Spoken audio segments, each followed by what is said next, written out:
ইয়ের মতো। তো আসলে মা আসলে অঙ্কে খুব কাঁচা। আর বাসায় ফিরতে যখন দেরি হয়, ফ্যামিলির অন্যান্য সদস্যরা যেখানে হয়তো তেমন একটা গুরুত্ব দেন না, মা সেখানে কিন্তু অবলীলায় কিন্তু মানে আমাদের জন্য অহেতুক মানে অনেক টেনশন করেন, সেটাও কিন্তু হিসাবের অঙ্কের হিসাবের কিন্তু বাইরে। তো মা আমরা এখানে আবার আরেকটা জিনিস আপনারা যদি খেয়াল করেন তাহলে দেখতে পারবেন, দেশ দেশপ্রেম এবং মাকে ভালোবাসলে কিন্তু দেশপ্রেমও কিন্তু হয়ে যায়। কারণ দেশপ্রেমের সাথে মাকে ভালোবাসার একটা ওতপ্রোত একটা সম্পর্ক রয়েছে। সেটা কি? সেটা হচ্ছে যে আমরা যখন ছোট থাকি তখন চকলেট খেলে বা চিপস খেলে আমরা দেখা যায় যে মায়ের আঁচলের মধ্যে আমরা মুছি, কিন্তু যখন জ্ঞান হয় তখন কিন্তু এই কাজটা কিন্তু করি না। তখন কিন্তু আমরা ওই টিস্যু বা চিপসের প্যাকেটটা কিন্তু আমরা ডাস্টবিনে ফেলি যখন আমাদের বোধ হয় আর কি।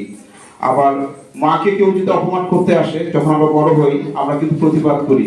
ঠিক একইভাবে মাকে যদি সত্যিকার অর্থে যদি ভালোবাসি, তাহলে ঠিক একই রকম ভাবে আমরা মানে কোনো কিছু খেলে বা মানে কোনো কিছু ময়লা কোনো কিছু হাতে থাকলে রাস্তায় যখন চলাফেরা করব, তখন সেটাকে আমরা রাস্তায় না ফেলে জায়গা মতো ডাস্টবিনে আমরা ফেলে দিব। রাস্তাটা হচ্ছে মায়ের আমি আঁচল হিসাবে বললাম। তো এভাবে করি কিন্তু দেশপ্রেম এবং মাতৃপ্রেম একসাথে কিন্তু একই সূত্রে কিন্তু গাঁথা। তো আমি এর সাথে আমি আরো একটা জিনিস বলতে চাই। আমাদের বর্তমান প্রধানমন্ত্রী, মাননীয় প্রধানমন্ত্রী, ওনার দুটি সন্তান, ওনারাও কিন্তু স্ব ক্ষেত্রে কিন্তু যথেষ্ট পরিমাণ অধিষ্ঠিত। তো ওই হিসাবে কিন্তু উনিও কিন্তু একজন গর্বিত মাতা। তো প্রতিটা সন্তানের উচিত তার মাকে গর্বিত করা, যে যেভাবে সম্ভব। প্রত্যেকের মধ্যে কিছু না কিছু ক্যালিবার থাকে, তো সেটা দিয়ে দেশপ্রেমের, আর সেটা সবচেয়ে ভালো হয় যদি দেশকে কিছু দিয়ে যদি সাহায্য করা যায়।